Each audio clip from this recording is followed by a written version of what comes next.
أعوذ بالله من الشيطان الرجيم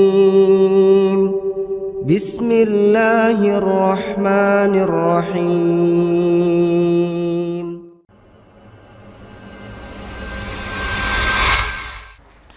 Assalamualaikum warahmatullahi wabarakatuh. Waalaikumsalam warahmatullahi wabarakatuh. Pak Ustadz yang insya Allah dimuliakan oleh Allah Subhanahu Wa Taala, amin ya rabbal alamin. Begitu juga yang bertanya dan seluruh jamaah dan seluruh umat Islam dimanapun mereka berada.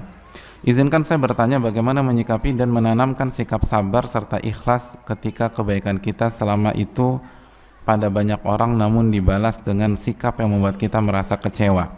Lantas bagaimana kiat-kiat menghilangkan rasa kecewa terhadap makhluk? Ya, terima kasih jazakallahu khairan atas pertanyaannya. Yang pertama, kembali ke surat Al-Kahfi ayat 68 yang kita bahas. Wa kaifa tasbiru ala ma lam tuhit bihi khubra. Gimana Anda bisa sabar sedangkan Anda tidak tahu ilmunya.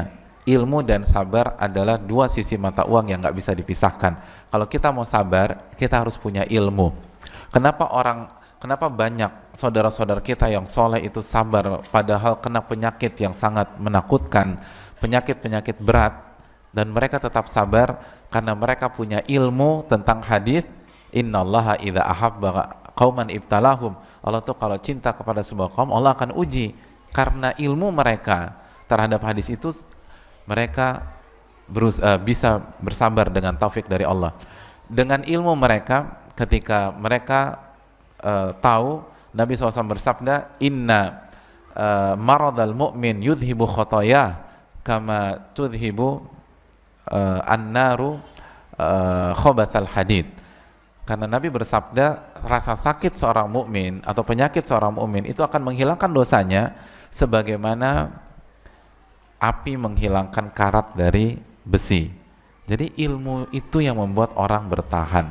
Ilmu tentang Allah, Allah itu Ar-Rahman Ar-Rahim, ilmu tentang asma wa sifat Allah. Makanya antum harus belajar tauhid asma wa sifat, jamaah sekalian. Ilmu tentang rububiyah itu pentingnya minta ampun dalam kehidupan kita, karena kita akan kesulitan beribadah dan mewujudkan uluhiyah kalau rububiyah dan asma wa sifat kita tidak kuat. Wallahu ta'ala alam. Terus gimana mengatasi kecewa kalau air susu dibalas dengan air tuba gitu ya? Jamaah sekalian, itu ujian keikhlasan. Kalau kita kecewa berarti kita belum sampai pada titik keikhlasan. Apa teori kecewa, jamaah? Teori kecewa itu apa?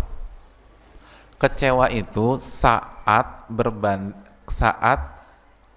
yang terjadi berbanding terbalik dengan harapan dan ekspektasi. Nah, itu kecewa. Jadi kecewa itu bukan karena kita dijudesin orang, bukan. Kecewa itu bukan karena kita ditipu orang, bukan.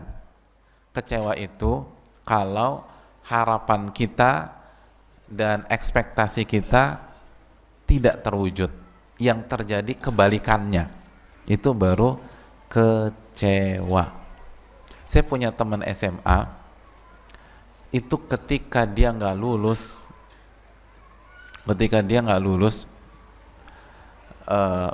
dia tuh senengnya minta ampun.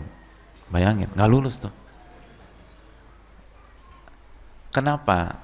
Karena ekspektasi dan harapannya, yang penting gua keluar dari ini sekolah gitu. Yang penting nggak sekolah lagi. Dan dia bisa keluar ketika nggak harus lulus, nggak lulus pun dia bisa keluar gitu dengan perjanjian. Pokoknya dia punya apa sama orang tuanya deh gitu. Jadi sekali lagi, ternyata dia nggak, karena dengan nggak lulus pun dia keluar gitu loh. Dia keluar dari itu sekolah. Jadi senang-senang aja dia tuh. Kan begitu hadirin. Antum mau beli mobil, favorit mobil di sini apa sih favorit mobilnya? Mau beli apa?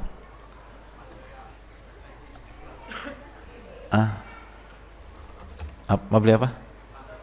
Oh, Expander. Iya. Ini nyebut merek apa-apa ya? Nanti disensor aja, disensor.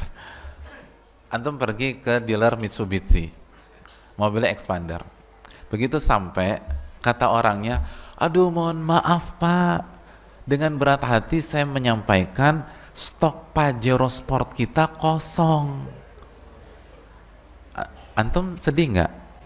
Antum akan nanya, kalau expander, oh expander ada Pak. Nggak apa-apa Pak ya? Ya nggak apa-apa. Mau kosong ke, mau meledak ke, mau apa, saya nggak peduli. Karena saya kesini mau nyari expander, bukan mau nyari Pajero. Jadi mau Pajeronya kosong, kita nggak peduli. Kenapa? Karena harapan kita bukan Pajero, harapan kita expander, gitu loh.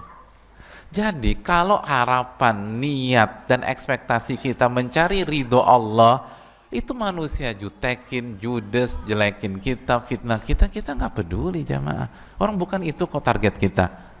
Tapi begitu kita kecewa, berarti ada ketidakikhlasan secara terselubung. Berarti Anda nggak ikhlas nih, Anda ngarepin dia.